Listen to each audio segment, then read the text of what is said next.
Morning dear students, आज हम phylum Porifera के बारे में पढ़ेंगे।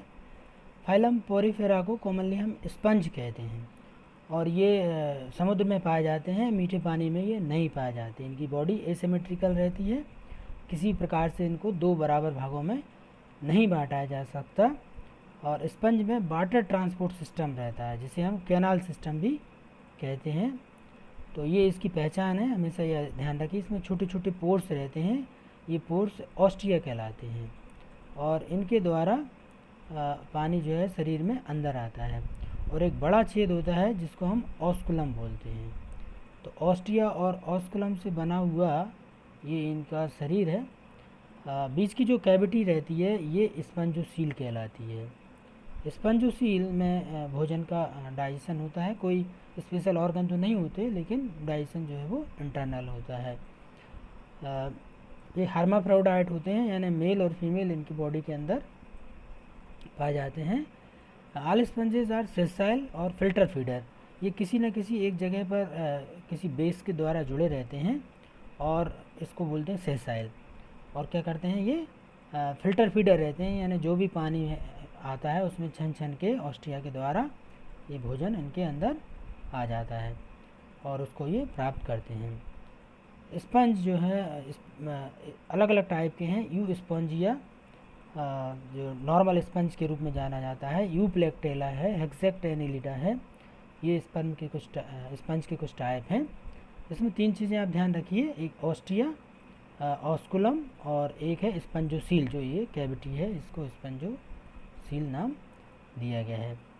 तो ये तीन चीज़ें आप ध्यान रखेंगे। इसमें बारीक बारीक छोटे छोटे हेयर लाइक स्ट्रक्चर भी पाए जाते हैं, इनको हम कॉलर सेल्स कहते हैं।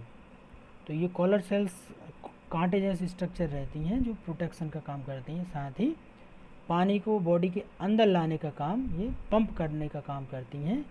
इनको ही हम क्या नाम देते हैं, इनको ही हमने कॉलर सेल या नेक सेल नाम दिया है। कॉइनोसाइट्स कहते हैं इनको। स्पंज में कोलेजन पाया जाता है। Collagen is found between the inner canal and chamber. और अमीबॉइड सेल पाई जाती हैं जो कि अलग अलग रोल करती हैं। कुछ आर्क्यूसाइट्स हैं, कुछ स्क्लेरोसाइट्स हैं। डेड सेल्स रहती हैं जो कांटिनोमा स्ट्रक्चर का निर्माण करती हैं। They are also called spicules. ये जो स्पाइक्यूल्स हैं ये कैल्शियम कार्बोनेट के बने होते हैं। कैल्शियम कार्बोनेट के ये स्पाइक्यूल्स हैं।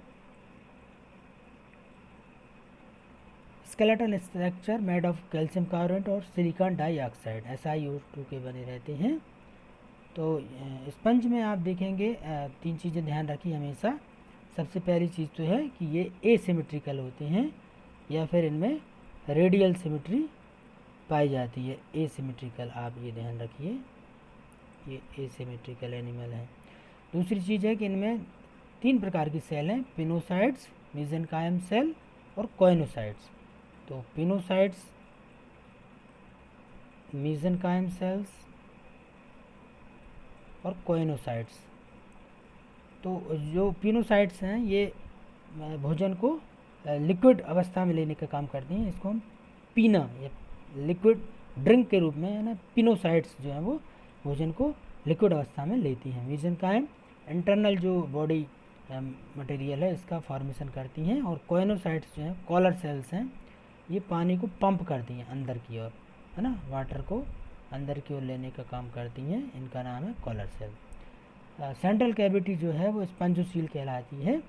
इस water flow for filter feeding. इसमें किसी प्रकार का कोई टिश्यू और ऑर्गन नहीं पाया जाता है। ऑर्गन और टिश्यू एब्सेंट रहते हैं इनमें। सेलुलर लेवल ऑफ ऑर्गेनाइजेशन है, इसलिए इसमें टिश्यू नहीं पाए जाते हैं। फाइलम पोरीफेरा का यदि क्लासिफिकेशन की बात करें तो इसको हमने तीन क्लासों में बांटा है। क्लास कैलकेरिया, क्लास डेमोस्पंजिया और क्लास हेक्सेक्ट एनिलिडा। कैलकेरिया में जो स्पंज का स्केलेटन है वो कैल्शियम कार्बोनेट का बना रहता है। डेमोस्पंजिया स्पंज टाइप के रहते हैं, नॉर्मली स्पाइक्यूल्स पाए जाते हैं। और हेक्सेक्ट एनिलिडा की ये पहचान होती है कि ये पूरी बॉडी इस तरह की रहती है, जिसमें छोटे छोटे श्रिम्प इसमें कैद हो जाते हैं, बारीक बारीक छेद हैं। और ये जापान में शादियों के समय गिफ्ट में दिया जाता है कि इसके अंदर कोई श्रिम्प आ जाते हैं जोड़े में, तो हेक्सेक्ट एनेलिडा ये इसकी पहचान है।